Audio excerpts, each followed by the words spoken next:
السلام عليكم ورحمة الله وبركاته. إن الحمد لله نحمده ونستعينه ونستغفره ونؤمن به ونتوكل عليه ونعوذ بالله من شرور أنفسنا ومن سيئات أعمالنا. من يهده الله فلا مضل له ومن يضلل فلا هادي له وأشهد أن لا إله إلا الله وحده لا شريك له وأشهد أن محمدا عبده ورسوله صلى الله عليه وسلم.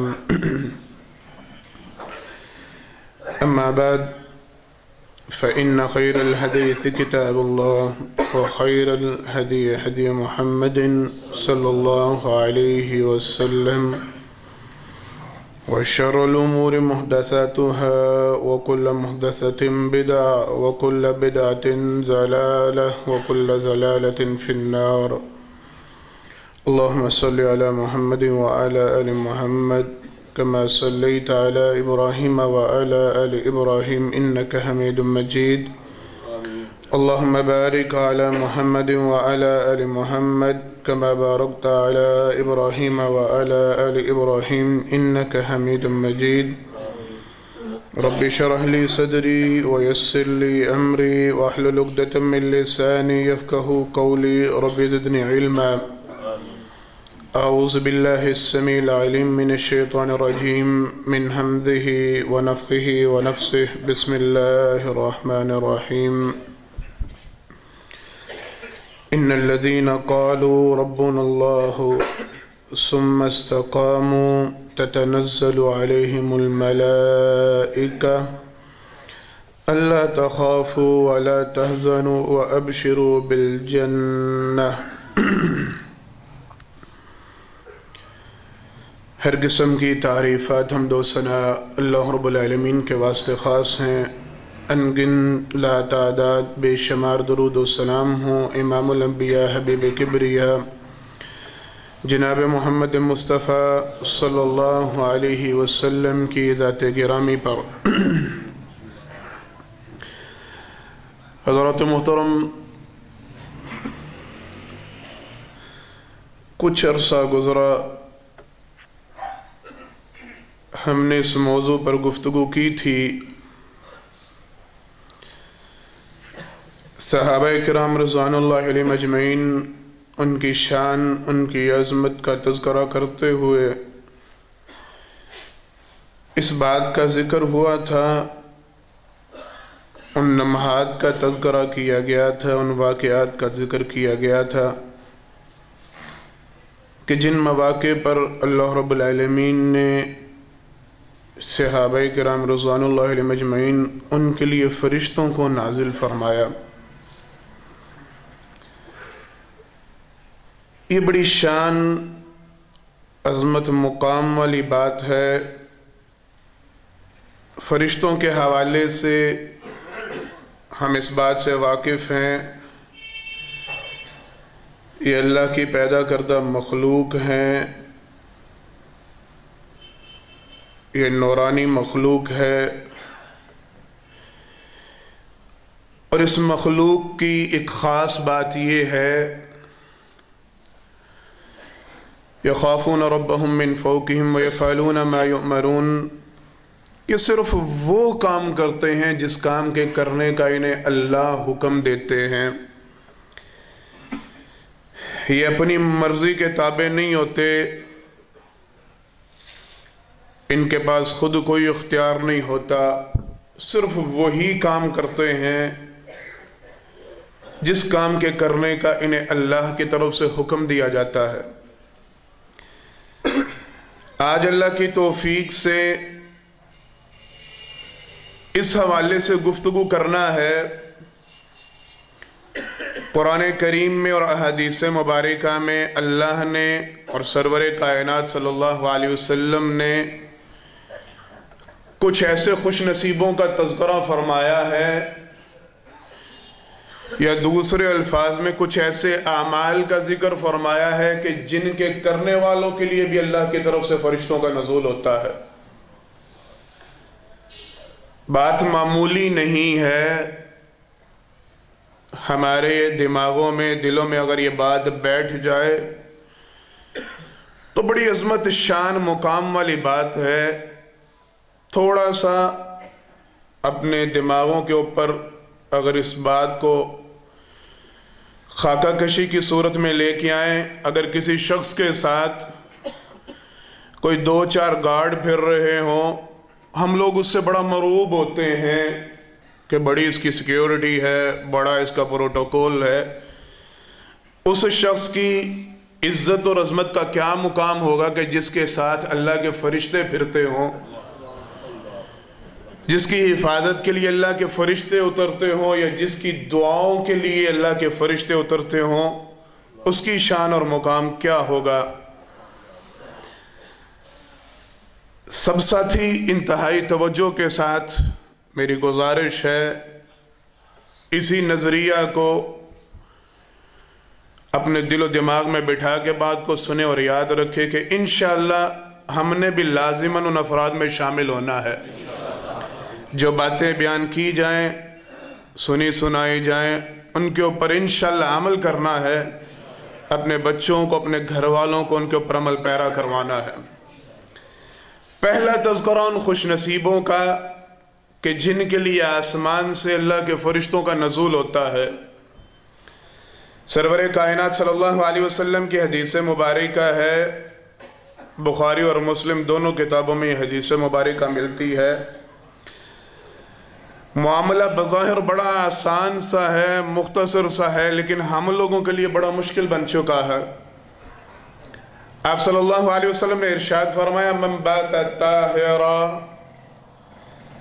جو بندہ رات اس حالت میں گزارتا ہے، اس انداز سے گزارتا ہے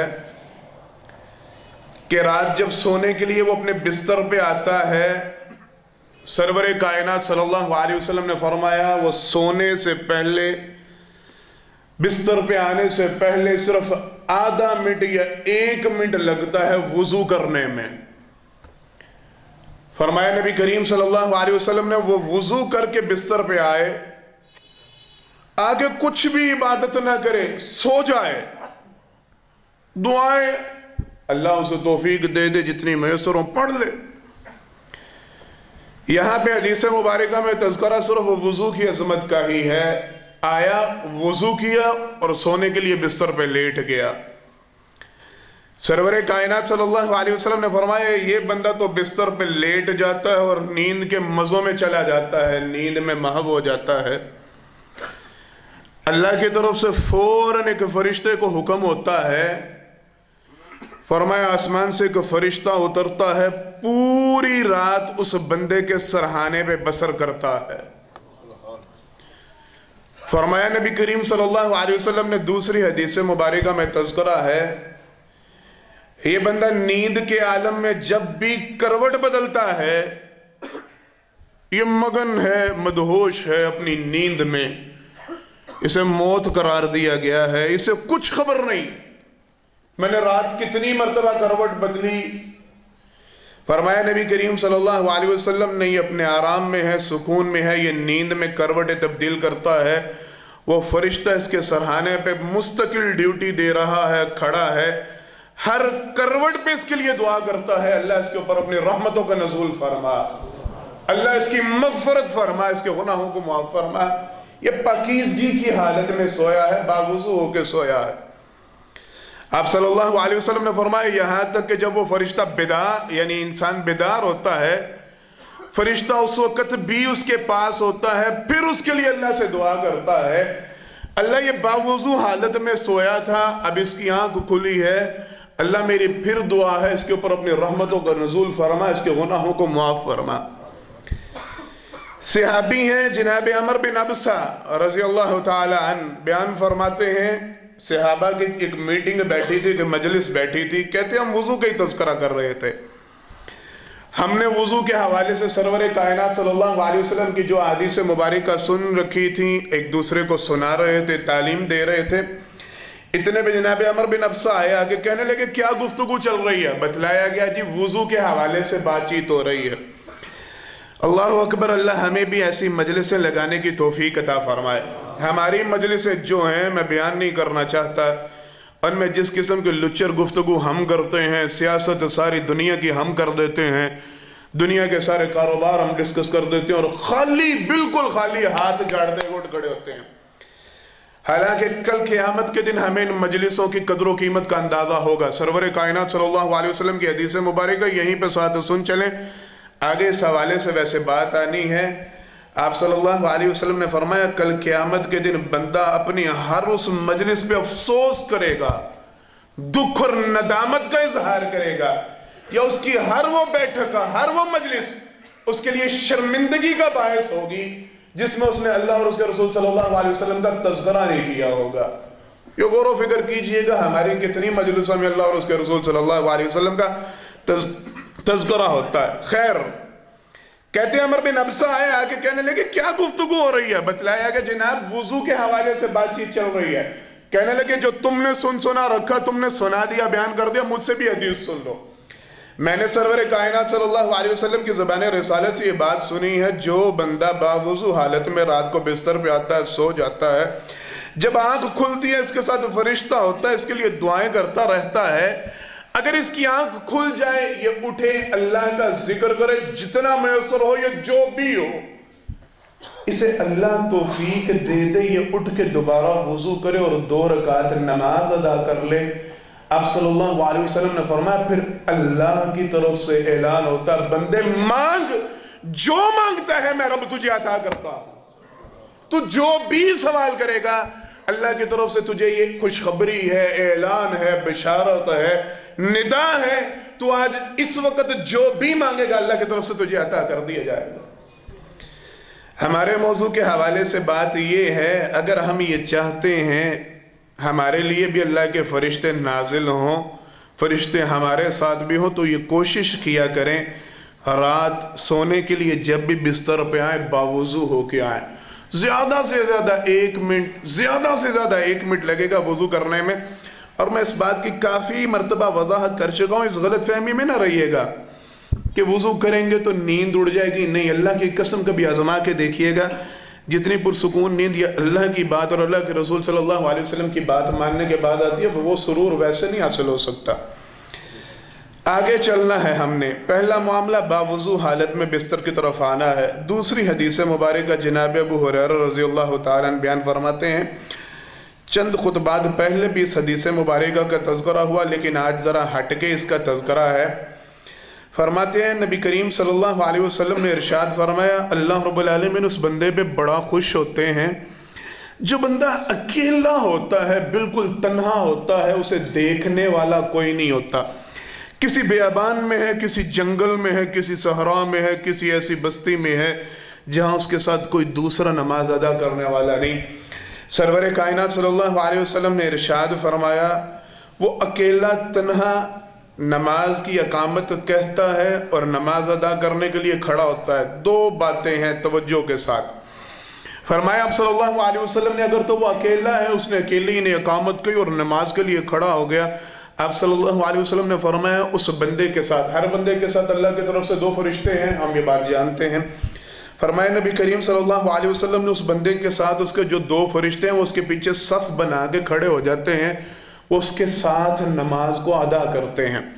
ایک روایت یہ ہے۔ دوسری روایت وہ اس سے بڑی پیاری روایت، سرور کائنات صلی اللہ علیہ وسلم نے فرمایا اگر وہ بندہ ندا دے دے، آذان کہہ دے، اکیلا ہے، تنہا ہے، دیکھا نماز کے لیے کوئی نہیں مل رہا، نماز کا وقت ہوا، اس نے آذان کہی، اقامت کہی اور نماز کے لیے کھڑا ہو گیا، اکیلا جماعت کروا رہا ہے۔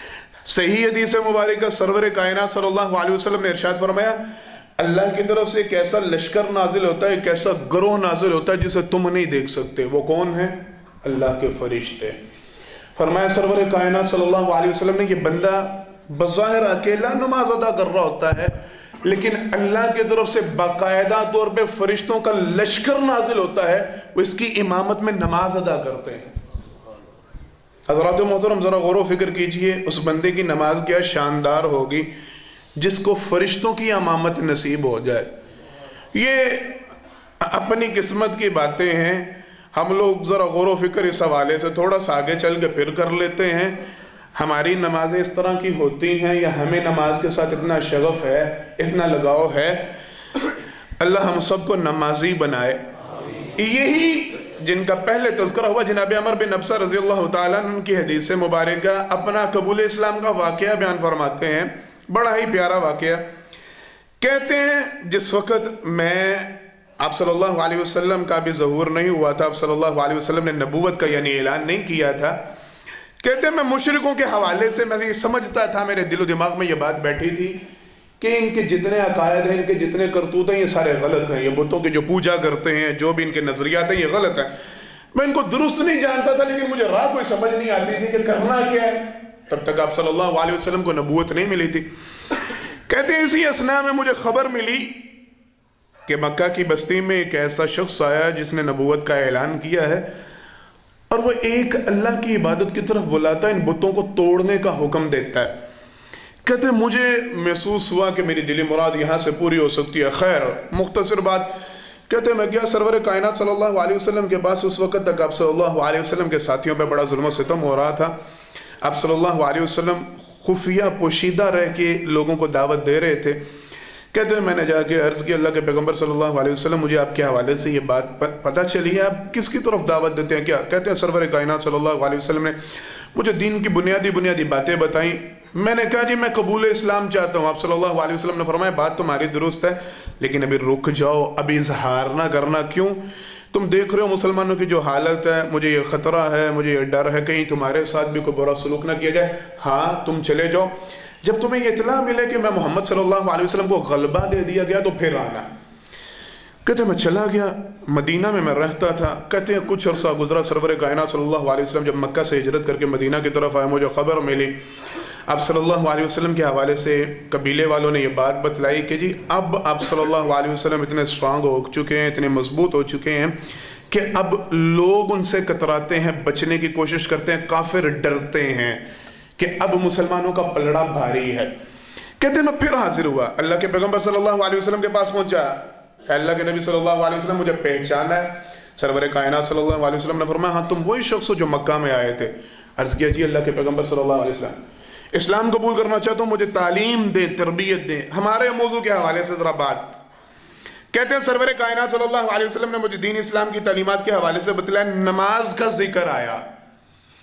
آپ صلی اللہ علیہ وسلم سے میں نے سوال کیا، یہ 2-3 روایتیں میں ان کو اکٹھا بیان کر رہا ہوں وقت کی کمی کی وجہ سے۔ سرور کائنات صلی اللہ علیہ وسلم سے میں نے سوال کیا کہ وہ کون سا وقت ہے جس وقت بندہ سب سے زیادہ اپنے رب کے قریب ہوتا ہے؟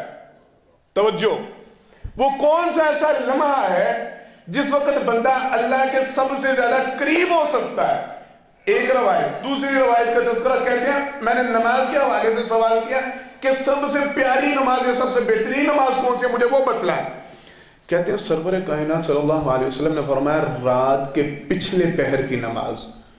جب رات کا آخری پہر ہو، فجر سے پہلے رات کا آدھا حصہ گزر گیا، 2/3 یعنی حصہ گزر گیا، فجر سے پہلے کا جسے ہم عرف عام میں تہجد کا وقت کہا جاتا ہے، اب صلی اللہ علیہ وسلم نے فرمایا اس وقت بندہ اپنے رب کے سب سے زیادہ قریب ہوتا ہے۔ وہ سب سے زیادہ پیارا لمحہ یا سب سے پیاری نماز کا وقت وہ ہے۔ ساتھ آپ صلی اللہ علیہ وسلم نے فرمایا اور یہ یاد رکھنا اس وقت جو بندہ نماز ادا کرتا ہے اس کی نماز میں اللہ کے فرشتے حاضر ہوتے ہیں۔ 3 روایتوں میں یہ تذکر آپ صلی اللہ علیہ وسلم نے فرمایا رات کے پچھلے پہر جو بندہ اٹھ کے نماز پڑھتا ہے اس کی نماز میں فرشتے نازل ہوتے ہیں، فرشتے ظاہر ہوتے ہیں، ان کا ظہور ہوتا ہے یا فرشتے اس میں شرکت کرتے ہیں۔ پھر آپ صلی اللہ علیہ وسلم نے فرمایا جب سورج نماز فجر کی ادا کر لو، جتنا عرصہ تک سورج طلوع نہ ہو، آپ صلی اللہ علیہ وسلم نے فرمایا نماز سے رک جاؤ۔ فرمایا یہاں تک کہ سورج ایک نیزہ کے برابر یا سوا نیزے کے برابر بلند ہو جائے، یعنی زوال کا وقت گزر جائے۔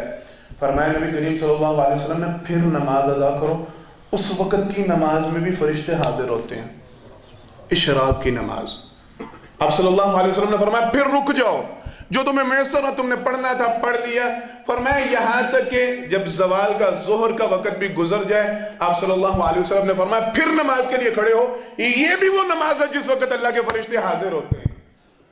اس روایت میں صرف انہی 3 اوقات کا تذکرہ ہے۔ ایک تہجد آخری پہر میں اگر ادا کی جائے، رات کے پچھلے پہر کی نماز، دوسرا اشراق کی نماز، اور تیسرا ظہر کی نماز کے حوالے سے سرور کائنات صلی اللہ علیہ وسلم نے فرمایا ان 3 نمازوں میں اللہ کے فرشتے حاضر ہوتے ہیں۔ دوسری روایت مبارکہ وہاں پہ سرور کائنات صلی اللہ علیہ وسلم نے ارشاد فرمایا، قرآن کریم میں بھی اس حوالے سے وضاحت ہے، ان قرآن الفجر کان مشہودا، اللہ کی طرف سے یہ حکم ہے کہ فجر کی نماز میں قرآن کریم کی زیادہ تلاوت کی جائے، زیادہ قرآن پڑھا جائے۔ کیوں؟ ان قرآن الفجر کان مشہودا، فجر کی نماز میں جو قرآن تلاوت کیا جاتا ہے، پڑھا جاتا ہے، اس وقت فرشتے حاضر ہوتے ہیں، وہ قرآن کریم کی تلاوت کو سن رہے ہوتے ہیں۔ آپ صلی اللہ علیہ وسلم کی حدیث مبارکہ میں تذکرہ، سرور کائنات صلی اللہ علیہ وسلم نے فرمایا 2 نمازیں ایسی ہیں، فجر کی نماز اور عصر کی نماز، ان دونوں نمازوں میں آپ صلی اللہ علیہ وسلم نے فرمایا دن اور رات کے فرشتے، دونوں فرشتے یعنی دونوں گروہ، ان کے دونوں جماعتیں جن کی ڈیوٹی دن کو لگتی ہے اور جن کی رات کو لگتی ہے، یہ دونوں گروہ فجر کی نماز میں اور عصر کی نماز میں دونوں نمازوں میں جمع ہوتے ہیں، آپس میں ملاقات کرتے ہیں۔ آگے ہم تذکرہ پچھلے خطبہ میں کر چکے ہیں فجر اور عصر کے حوالے سے کہ آپ صلی اللہ علیہ وسلم نے فرمایا وہ اللہ کی بارگاہ میں حاضر ہوتے ہیں، مالک ان سے سوال کرتے ہیں کہاں سے آئے ہو، کس حالت میں چھوڑ کے آئے ہو؟ فرشتے کہتے ہیں اللہ جب گئے تھے تیرے بندے تب بھی نماز پڑھ رہے تھے، جب واپس پلٹے اللہ تیرے بندے تب بھی نماز پڑھ رہے تھے۔ یہ ہر وقت نماز میں جائیں تب نماز، آئیں تب نماز۔ اللہ فرماتے ہیں مسکراتے ہوئے فرماتے ہیں جاؤ میں نے اپنے ان بندوں کے لیے مغفرت کو لکھ دیا ہے جن کی نماز کی گواہیاں تم دیتے ہو۔ ہمارے موضوع کو اب ذرا سمیٹیں، اس حوالے سے صرف اتنے حصے پہ غور و فکر کریں، ان حدیث مبارکہ کو جمع کریں تو یہ تہجد اگر آخری پہر میں ادا کی جائے، فجر کی نماز، اشراق کی نماز، ظہر کی نماز اور عصر کی نماز، ان نمازوں کا خاص تذکرہ سرور کائنات صلی اللہ علیہ وسلم نے فرمایا ان نمازوں میں فرشتے حاضر ہوتے ہیں، فرشتے جمع ہوتے ہیں، وہ شامل ہوتے ہیں۔ سمجھنے کی بات اب یہ ہے یہ فرشتے کیا اکیلے تنہا نماز پڑھنے پہ بھی حاضر ہوں گے؟ اشراق کا تذکرہ تو مل گیا، تہجد تو تذکرہ مل گیا، لیکن فجر، ظہر اور عصر واضح تذکرہ ہے ان کی جماعت میں فرشتے حاضر ہوتے ہیں۔ تو جو بندہ فجر صبح 9 بجے اٹھ کے پڑھے گا اس کو 7 فرشتوں کا ساتھ ملے گا، جو بندہ فجر کو ظہر کے ساتھ ملا کے پڑھے گا اس کو ملے گا، جو بندہ ظہر اور عصر دونوں کو جب ٹائم ملا اور مغرب کے قریب جا کے جمع کر کے پڑھ رہا اس کو ساتھ ملے گا فرشتوں کا۔ یا جو ساری نمازیں رات کے آخری پہر میں وہ پچھلے جا کے شارٹ ہم ساری جمع کر کے پڑھنی، میں چھوڑتا کوئی نہیں، میں پڑھ ساری لیتا ہوں، اسے فرشتوں کا ساتھ مل جائے گا؟ قطعاً نہیں۔ یہ ان کو ان کے وقت میں نمازوں کو ادا کریں گے، باجماعت ادا کریں گے، پہلی بات تب ساتھ ملے گا۔ دوسری بات ان نمازوں کا اہتمام کریں، آخری پہر کی نماز رات کے، اشراق کی نماز، ظہر باجماعت پڑھنا، عصر باجماعت پڑھنا، فجر باجماعت پڑھنا۔ یہ میں نے نہیں اب تذکرہ کرنا، ہمارے پاس وقت چونکہ کم ہے، آپ نے خود غور و فکر کرنا ہے ہمارا ان کے ساتھ کتنا تعلق ہے، ان نمازوں کے ساتھ۔ ہم میں سے کتنے ہیں جو تہجد پڑھتے ہیں آخری پہر میں، یا کتنے جو اشراق پڑھ کے مسجد سے جاتے ہیں، یا کتنے جو فجر، ظہر اور عصر یہ ساری نمازیں باجماعت پڑھتے ہیں۔ اللہ ہم سب کو نمازی بنائے۔ اگر فرشتوں کا ساتھ چاہتے ہیں کہ آپ کے لیے فرشتے اتریں تو ان نمازوں کا اہتمام کریں، ان نمازوں کو قائم کریں، خود بھی ادا کریں، اپنے بچوں کو بھی ادا کرنے کا حکم دیں۔ اور خالی پھر یہی نمازیں نہیں، باجماعت نمازیں ساری ادا کرنی چاہیے، لیکن خصوصاً ان نمازوں میں آپ صلی اللہ علیہ وسلم کی طرف سے وضاحت ہے کہ ان نمازوں میں فرشتوں کا ظہور ہوتا ہے، فرشتے اترتے ہیں، نازل ہوتے ہیں۔ اللہ اکبر۔ اگلا معاملہ سرور کائنات صلی اللہ علیہ وسلم کی حدیث مبارکہ جن مواقع پہ فرشتے نازل ہوتے ہیں، آپ صلی اللہ علیہ وسلم نے فرمایا، اس کی بھی تھوڑا سا تذکرہ ہم نے پیچھے کیا تھا، فرمایا اس نبی کریم صلی اللہ علیہ وسلم نے جب کوئی بندہ کسی مسلمان کی زیارت کے لیے جاتا ہے، آپ صلی اللہ علیہ وسلم نے فرمایا وہاں پہ تذکرہ تھا خوشخبری کا، یہاں پہ تذکرہ ہے سرور کائنات صلی اللہ علیہ وسلم نے فرمایا فرشتہ اللہ کی طرف سے حکم ہوتا ہے، فرشتہ اس کے راستے میں بٹھایا جاتا ہے، اتارا جاتا ہے، اس بندے سے سوال کیا جاتا ہے، وہ فرشتہ پوچھتا ہے کہ بندے بتا تو کس مقصد کے لیے جا رہا ہے؟ وہ بتلاتا ہے کہ فلاں فلاں بندہ ہے، میں صرف اللہ کی رضا کے لیے اس کے ساتھ محبت کرتا ہوں اور اسی محبت کی وجہ سے اس سے ملنے کے لیے جا رہا ہوں۔ وہاں پہ تذکرہ تھا کہ اللہ کی طرف سے خوشخبری دی جاتی ہے جنت میں گھر کی۔ یہاں پہ تذکرہ ہے سرور کائنات صلی اللہ علیہ وسلم نے فرمایا فرشتہ باقاعدہ طور پہ اس بندے کے لیے نازل ہوتا ہے جو کسی مسلمان کی زیارت کرنے کے لیے خالصتاً اللہ کی محبت اس کے دل میں اس مسلمان کے لیے ہوتی ہے۔ فرشتہ اتر کے اس بندے سے کہتا ہے بندے یاد رکھ اللہ کی طرف سے تیرے لیے منادی کروا دی گئی ہے، تیرے لیے اعلان کر دیا ہے جس طرح تو اس بندے سے اللہ کے لیے محبت کرتا ہے، میں فرشتہ تیرے لیے یہ اعلان کرنے آیا ہوں، اللہ بھی بالکل اسی طرح تجھ سے محبت کرتے ہیں۔ اللہ رب العالمین بھی بالکل اسی طرح تیرے ساتھ محبت کرتے ہیں جس طرح تو اپنے کسی مسلمان بھائی کے ساتھ محبت کرتا ہے۔ یہ کبھی تذکرہ ہوا تو پھر بتلاؤں گا یہ معاملہ کتنا عظیم تر ہے کہ اگر اللہ کی محبت کسی بندے کو مل جائے، بظاہر بات سمجھیے گا، کوئی بندہ یہ دعویٰ کرے کہ میں اللہ سے محبت کرتا ہوں، وہ بہت پیچھے کی بات ہے، وہ بہت ہٹ کے۔ اگر اللہ کے حوالے سے اعلان ہو کہ اللہ فلاں بندے سے محبت کرتے ہیں، وہ کیسی عظمت شان مقام والی بات۔ صرف اس کا ایک نقشہ کھینچ دوں، سرور کائنات صلی اللہ علیہ وسلم کی طرف حدیث مبارکہ آپ صلی اللہ علیہ وسلم نے ارشاد فرمایا، اللہ کی طرف سے پھر ندا دی جاتی ہے، اعلان کیا جاتا ہے، جبرائیل امین کو بلایا جاتا ہے، کہا جاتا ہے جبرائیل فلاں فلاں بندہ ایسا ہے، اللہ اس سے محبت کرتے ہیں۔ جبرائیل جب اللہ محبت کرتے ہیں تو تم پہ لازم ہے تم میں محبت کرو۔ جبرائیل امین کہتے ہیں اللہ آج سے میرے دل میں اس کی محبت بس گئی ہے۔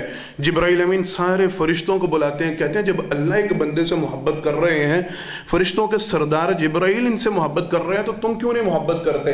سارے فرشتے اعلان کرتے ہیں ہم فلاں بندے سے محبت کرتے ہیں کیونکہ اللہ اس سے محبت کر رہے ہیں۔ آپ صلی اللہ علیہ وسلم نے فرمایا پھر اللہ کی طرف سے اعلان ہوتا ہے، ندا ہوتی ہے، جب اللہ کے فرشتوں کے سردار اس بندے سے محبت کرتے ہیں، اللہ کی طرف سے اس بندے کی محبت زمین والوں کے دل میں ڈال دی جاتی ہے، یہاں تک کہ زمین کے اوپر جتنے انسان ہیں، جتنی مخلوقات ہیں جو اللہ والے ہیں، ہر ایک کے دل میں اس بندے کی محبت بھر دی جاتی ہے۔ ایسا عظیم مقام اس بندے کو ملتا ہے جو اللہ جس کے ساتھ محبت کرنے لگ جاتے ہیں۔ اور اللہ کس کے ساتھ محبت کرتے ہیں؟ جو اللہ کی محبت اللہ کے بندوں کے ساتھ اللہ کے لیے محبت کرتا ہے۔ ہمارا موضوع اللہ کی طرف سے باقاعدہ فرشتہ نازل ہوتا ہے اس بندے کے لیے، اور وہ منادی کرتا ہے، اعلان کرتا ہے کہ تمہارے لیے اللہ نے اپنی محبت کا اعلان۔ آگے وہ باتیں بہت لمبی ہیں کہ پھر اللہ کی طرف سے یہ اعلان کیا جاتا ہے کہ اس بندے کے ساتھ اگر اب کوئی بغض رکھے گا، اب کوئی عداوت رکھے گا، اسے نقصان پہنچانے کی کوشش کرے گا، تو میں رب خود اس کا مقابلہ کروں گا، میں خود اس کے مقابلے پہ اتروں گا۔ جو میرے اس بندے کو جس کے ساتھ میں محبت کرتا ہوں اس کو نقصان پہنچانے کی کوشش کرے گا، وہ سارے آگے معاملے۔ اگلا معاملہ سرور کائنات صلی اللہ علیہ وسلم کی حدیث مبارکہ، لمبی حدیث مبارکہ، اس کا ایک ٹکڑا ہے۔ آپ صلی اللہ علیہ وسلم نے ارشاد فرمایا مجتمع قوم فی بیت من بیوت اللہ یتلون کتاب اللہ ویتدارسون بینہم الا نزلت علیہم السکینہ وغشیتم الرحمہ ونزلت علیہم السکینہ وحفتم الملائکہ وذکرہم اللہ فی من عندہ او کما قال النبی صلی اللہ علیہ وسلم۔ فرمایا نبی کریم صلی اللہ علیہ وسلم نے جب اللہ کے بندے اللہ کے کسی گھر میں جمع ہو کے بیٹھ جائیں، اس میں جمع ہو کے کیا معاملہ کریں؟ اللہ کی کتاب کی تلاوت کریں، وَيَتَدَارَسُونَ بَيْنَهُمْ، ایک دوسرے کو درس دیں۔ یہ دروس کی مجلسیں، یہ ایسی محافل، ایسی مجلسیں جن میں قرآن کریم کے حوالے سے تعلیم دی جائے، قرآن کریم پڑھا جائے، پڑھایا جائے، قرآن کریم کو سمجھا جائے، سمجھایا جائے، اس کا درس دیا جائے، احادیث مبارکہ کی روشنی میں قرآن کریم کی تفسیر ہو، تذکرہ ہو یا اس کی تعلیم ہو۔ سرور کائنات صلی اللہ علیہ وسلم نے ارشاد فرمایا جب ایسی مجلسیں لگتی ہیں، اللہ کی طرف سے ایسی مجلسوں کے اوپر سکون نازل ہوتا ہے، اللہ کی طرف سے ایسی مجلسوں کے اوپر وغشیتہم الرحمہ، اللہ کی رحمت ایسی مجلسوں کو ڈھانپ لیتی ہے، وحفتہم الملائکہ، اللہ کے فرشتے ان مجلسوں کو اپنے گھیرے میں لے لیتے ہیں۔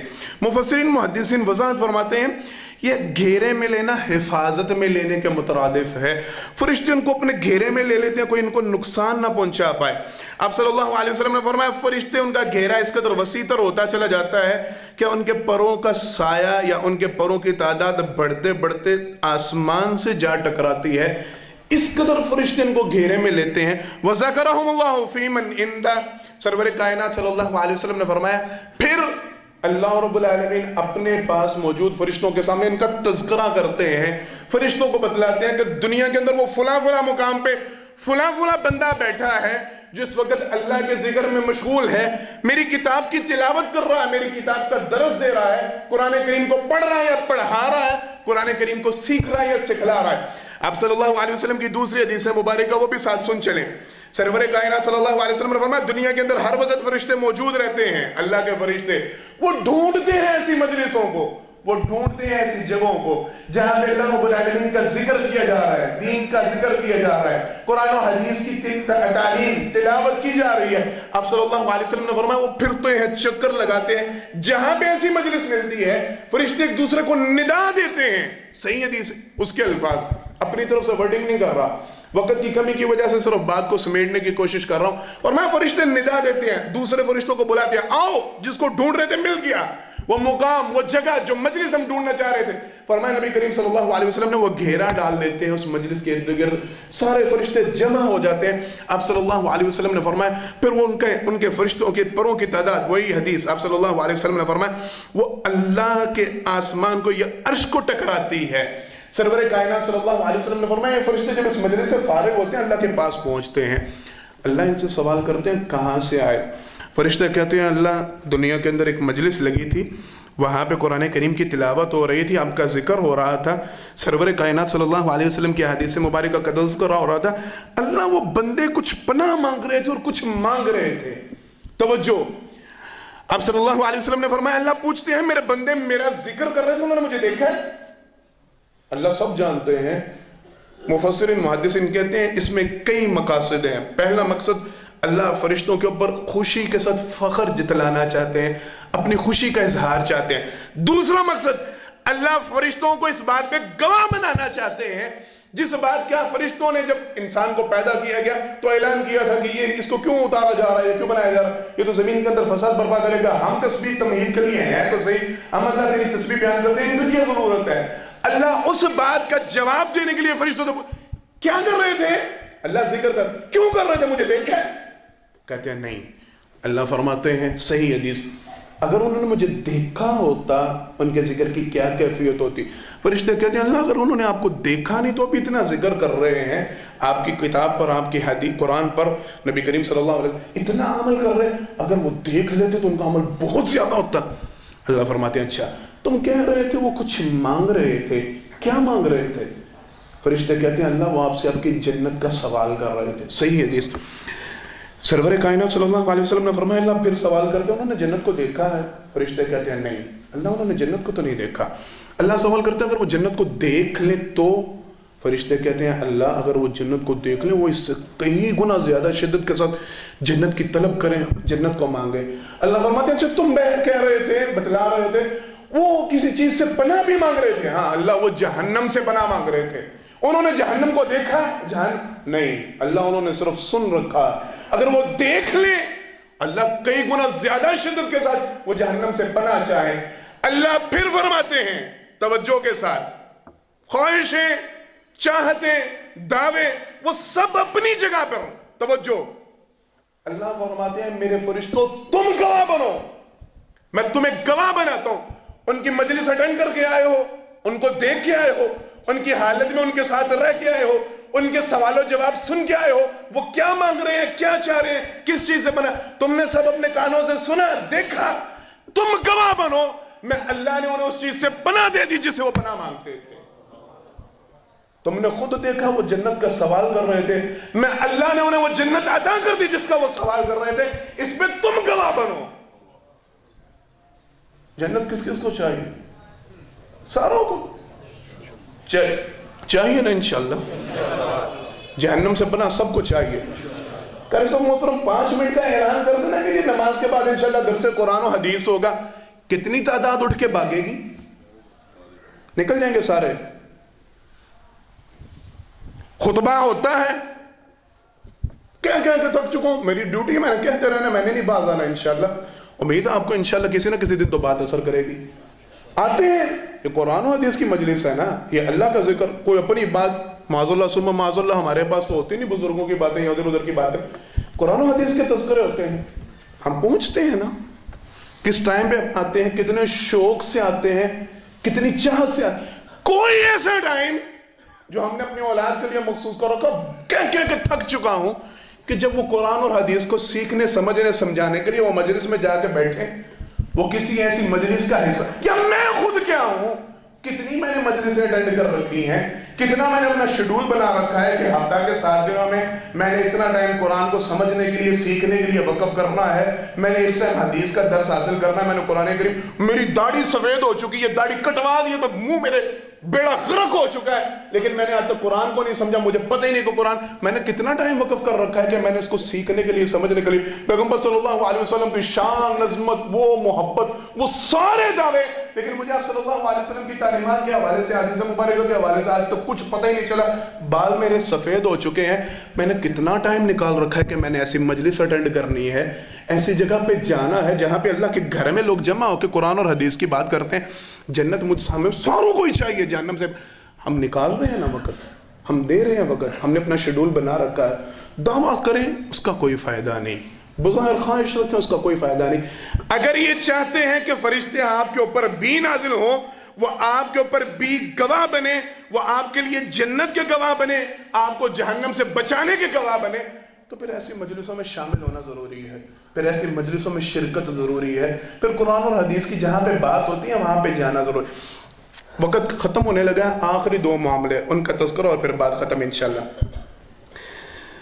قرآن کریم میں سورہ بروج میں تذکرہ ہے وَالْيَوْمِ الْمَوْعُودِ وَالشَّاهِدِ وَمَشْهُودِ۔ جناب عبداللہ بن مسعود رضی اللہ تعالیٰ عنہ وہ کہا کرتے تھے، یہ جمعہ کے دن کے حوالے سے اللہ رب العالمین نے یہ الفاظ اختیار فرمائے وَالْيَوْمِ الْمَوْعُودِ وَالشَّاهِدِ وَمَشْهُودِ، کہ اس دن فرشتوں کو حاضر کیا جاتا ہے۔ جمعہ کے دن فرشتے نازل ہوتے ہیں خصوصی۔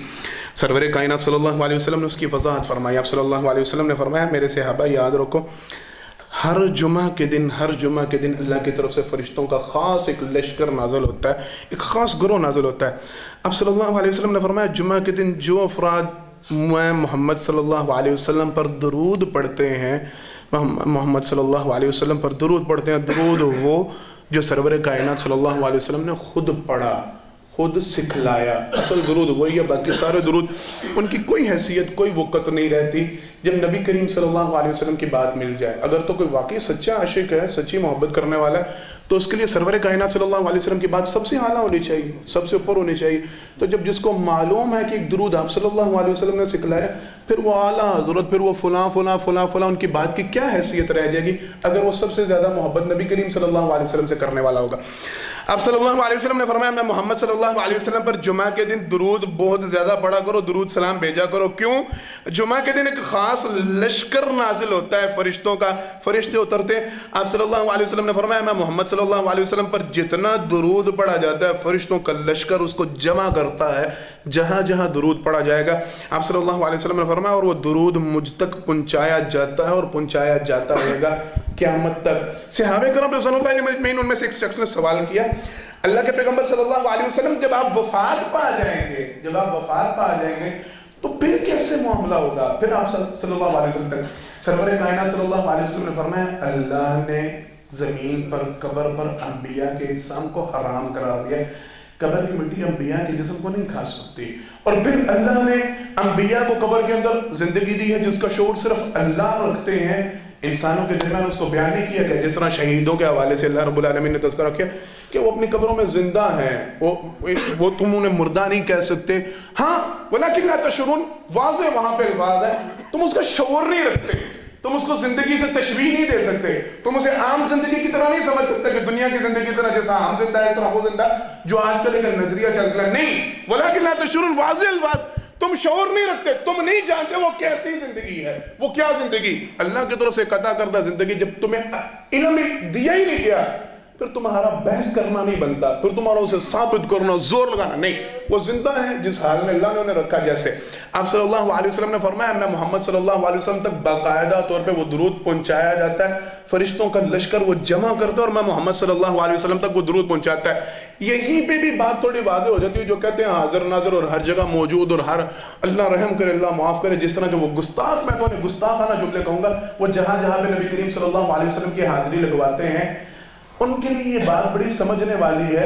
اگر آپ صلی اللہ علیہ وسلم ہر جگہ خود موجود ہوں، حاضر ہوں، تو پھر فرشتوں کی ڈیوٹی تو نہیں لگنی چاہیے آپ صلی اللہ علیہ وسلم تک درود پہنچانے کی۔ بات سمجھ میں آ رہی ہے نا؟ پھر آپ صلی اللہ علیہ وسلم خود سن لیں، آپ صلی اللہ علیہ وسلم خود وہاں پہ پہنچ جائیں جہاں پہ درود نہیں۔ فرشتے ہیں ہر جمعہ کے دن آپ صلی اللہ علیہ وسلم نے فرمایا نازل ہوتے ہیں. جتنا درود پڑھا جاتا ہے نبی کریم صلی اللہ علیہ وسلم پہ وہ جمع کرتے ہیں اور سرور کائنات صلی اللہ علیہ وسلم تک پہنچاتے ہیں.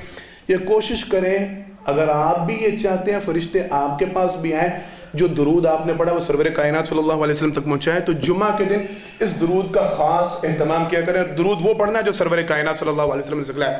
آخری بات 1 منٹ کی بات, اللہ اکبر. سرور کائنات صلی اللہ علیہ وسلم نے فرمایا جمعہ کے دن جب یہ خطبہ کا وقت ہوتا ہے, بڑی دفعہ سنی ہے بخاری شریف کی حدیث مبارکہ, سرور کائنات صلی اللہ علیہ وسلم نے فرمایا اللہ کی طرف سے پورا ایک لشکر نازل ہوتا ہے, ٹولی نازل ہوتی ہے, گروہ نازل ہوتی ہے.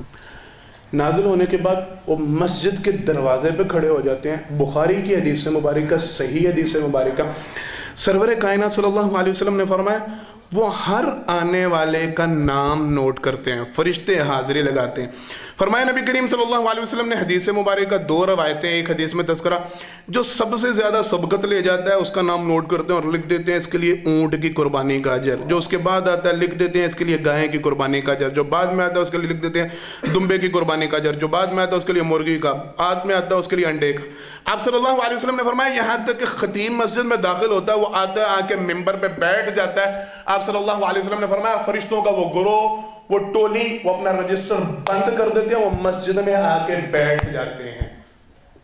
بات سمجھیے گا, جب خطیب ممبر پہ آ کے بیٹھ جاتا ہے فرشتے اس کو بند کر دیتے ہیں رجسٹر کو, وہ آ کے مسجد میں بیٹھ جاتے ہیں. الحمدللہ ثم الحمدللہ. اس کا مطلب یہ ہے کہ ہماری اس مجلس میں اس وقت ہمارا سرور کائنات صلی اللہ علیہ وسلم کی بات پر ایمان ہے. وہ فرشتوں کا جو لشکر باہر آج حاضری کے لیے لگا تھا وہ اس وقت مسجد میں بیٹھا ہوا ہے. سرور کائنات صلی اللہ علیہ وسلم نے فرمایا وہ بیٹھتے ہیں, خطیب جب تک گفتگو کرتا ہے ممبر پر آتا ہے وہ خطیب کی بات کو سنتے ہیں. آپ صلی اللہ علیہ وسلم نے فرمایا بعد ازاں وہ وہی رجسٹر حاضری لے کے اللہ کے ہاں پیش ہوتے ہیں اور اس کے مطابق بندوں کا جو انہوں نے اندراج کیا ان کو اجر ثواب دیا جاتا ہے. میں نے بڑی مرتبہ یہ گزارش کی ہے, میں نے اس حدیث کا مفہوم بھی سمجھا ہے, یہ صرف پہلے بندے کے لیے نہیں, مفسرین محدثین انہوں نے اس میں آسانی فرمائی ہے. وہ کہتے نہیں زوال کے بعد کے وقت کو لے کے اس کے بعد جب خطبہ شروع ہوتا ہے اس وقت کو ڈیوائیڈ کر لیں, یہ 5 حصے بنتے ہیں, 5 حصوں میں یعنی اس کو تقسیم کر لیں. 12 بجے زوال کا ٹائم ہے تو 12 بجے سے لے کے 12:30 خطبہ شروع ہوتا ہے, اس کو 5 حصوں میں تقسیم کر لیں, تقریباً 6.5 منٹ بنیں گے یا 6 منٹ بنیں گے. وہ کہتے ہیں پہلے 6 منٹ میں 12 سے لے کے 12:06 تک جو آگے, یہ ایک آئیڈیا دے رہا ہوں, اس میں جتنے افراد بھی آتے ہیں ان کو اونٹ کا ثواب مل جائے گا. پہلی کڑی. وہ کہتے ہیں دوسری کڑی اس کے بعد اگلے 6 منٹ میں جتنے افراد آگے ان کے لیے گائے کی قربانی کے ثواب, اس کے بعد جتنے آگے ان سب کے لیے دمبے کی قربانی, جتنے آگے. وہ کہتے ہیں اس طرح اجر ثواب. جب خطیب ممبر پہ آ کے بیٹھ گیا رجسٹر بند, اس کے بعد فرشتے آ کے مسجد میں بیٹھ جاتے ہیں, وہ خطیب کی بات کو سنتے ہیں, وہ حاضری نہیں لگاتے. ہر جمعے ہمیں یہ موقع ملتا ہے کہ ہم فرشتوں کی حاضری پہ, فرشتوں کے رجسٹر پہ اپنا نام لکھوائیں. ہمارے لیے نازل ہوئے تھے, ہمارا اندراج کرنے آئے تھے, ہمیں پرواہ نہیں, ہمارا وہ ٹائم ہی نہیں نکل رہا, وہ بڑی مصروفیات ہے, بڑا یہ ہے, بڑا وہ ہے, رش ہو جاتا ہے, ہم پہلے نہیں نکل سکتے, ہم لیٹ ہو سکتے ہیں, سارا کچھ ہو سکتا ہے, آیا نہیں جا سکتا. وہ سارے معاملے سب کے سامنے ہیں, سارے عذر ہمارے سامنے ہیں. ہم اپنا نام لکھوانا وہاں پہ نہیں. ہاں اگر فرشتے نام لکھ لیں, فرشتے کا نزول, فرشتے اترے تو وہ تو بڑی بات ہے. عمل ہم سے نہیں ہوتا. اللہ کے لیے اگر یہ چاہتے ہیں آپ کا اندراج بھی ہو, آپ کا شمار بھی ہو, فرشتے آپ کا نام بھی نوٹ کریں, فرشتے آپ کا نام اپنے رجسٹر میں لکھ کے رب کے پاس لے کے جائیں, تو اللہ کے لیے اذان سے پہلے آنے کی کوشش کیا کریں. اللہ سے دعا اللہ مجھے اور آپ کو جو کہا جو سنا اس پر عمل کرنے کی توفیق عطا فرمائے. آخر دعوانا الحمدللہ رب العالمین.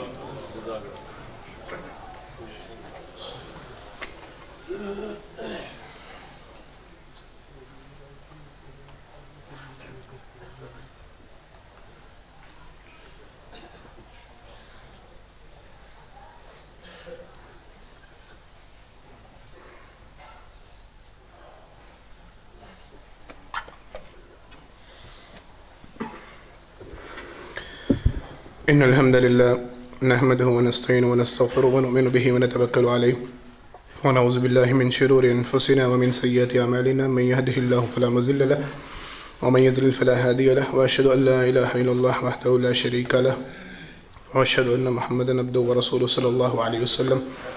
حضرات محترم، پہلے خطبہ جمعہ میں اللہ کی توفیق سے کچھ ایسے مواقع کا تذکرہ کیا گیا یا ایسے اعمال کا تذکرہ کیا گیا یا ایسے خوش نصیبوں کا تذکرہ کیا گیا جن کے لیے آج بھی اللہ کے فرشتے اترتے ہیں، آج بھی اللہ کے فرشتے نازل ہوتے ہیں۔ ان میں سے پہلے نمبر پہ وہ خوش نصیب افراد ہیں جو رات سونے کے لیے جب بستر پہ آتے ہیں تو باوضو ہو کے آتے ہیں۔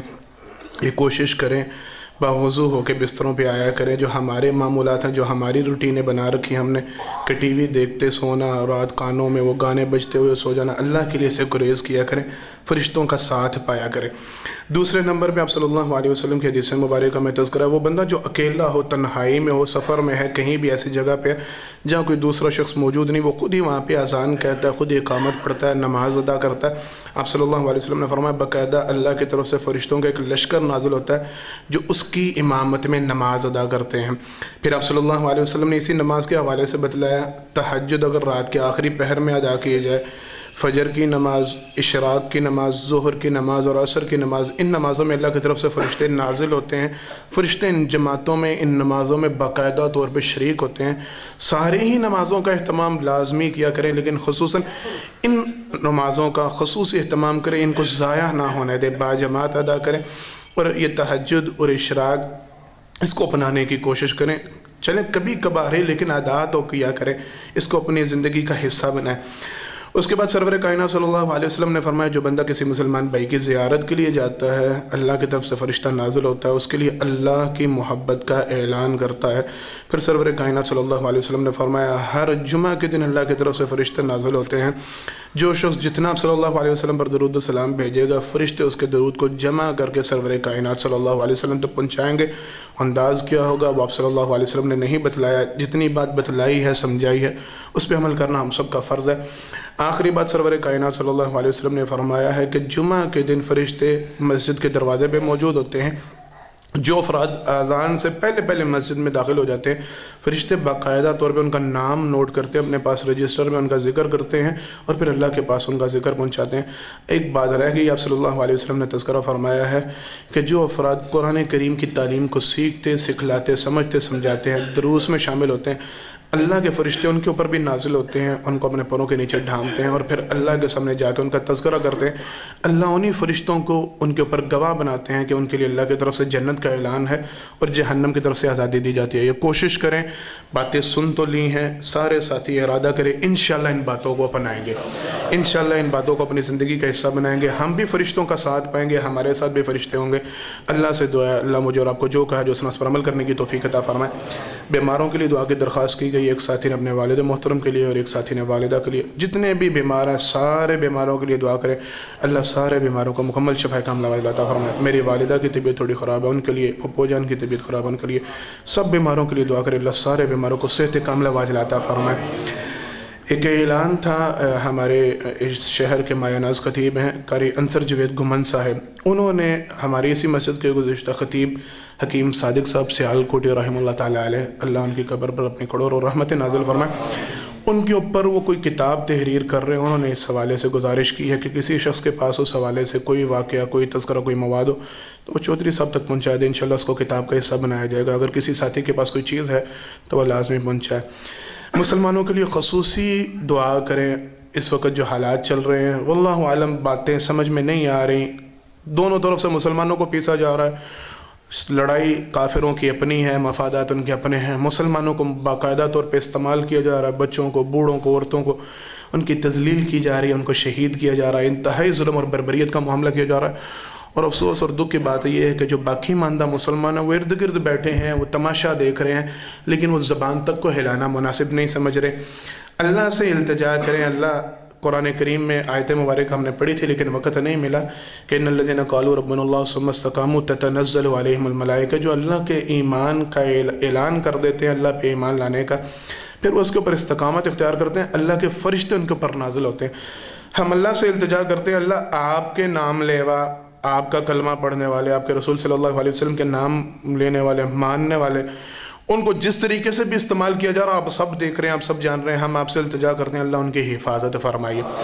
جو کافر، جو ظالم، وہ جس مرضی روپ میں ہے، جس مرضی انداز میں ہے، جس طریقے سے بھی ان کو استعمال کر کے ان کے اوپر ظلم اور بربریت کے پہاڑ توڑ رہے ہیں، اللہ آپ ان سب کو دنیا کے سامنے نشان عبرت بنائیے۔ اللہ اپنے فرشتوں کے ساتھ ان کی مدد فرمائیے۔ مسلمان بے غیرت بنے ہیں، خاموش تماشائی بنے بیٹھے، چپ بیٹھے ہیں، اللہ آپ سب دیکھ رہے ہیں، ہم آپ سے التجا کرتے ہیں اللہ ان کے اوپر اپنا عذاب نازل فرمائیے۔ اللہ خود ان مسلمانوں کی حفاظت کے لیے کافی ہو جائیے۔ اللہ خود ان مسلمانوں کی، بچوں کی، بوڑھوں کی، عورتوں کی، مردوں کی حفاظت فرمائیے۔ مسلمان جہاں جہاں بس رہے ہیں اللہ انہیں غلبہ عطا فرمائیے۔ جہاں جہاں مسلمان مظلوم اللہ ان کی مدد فرمائیے۔ مسلمانوں کی جتنی جائز خواہشات ہیں، نیک تمنا اللہ سب پوری فرمائیے۔ مسلمانوں کے حال پر اللہ رحم فرمائیے۔ مسلمانوں کے ممالک کی اللہ حفاظت فرمائیے۔ جو مانگا اللہ عطا فرمائے، جو نہیں مانگ سکے بن مانگے اللہ عطا فرمائے۔ بارک اللہ لنا ولکم فی القرآن العظیم ونفعنا وإياکم بالآیات وذکر الحکیم انہ تعالی جبار کریم مالک بر الرؤوف الرحیم سبحان ربک رب العزة عما یصفون وسلام علی المرسلین والحمد للہ رب العالمین۔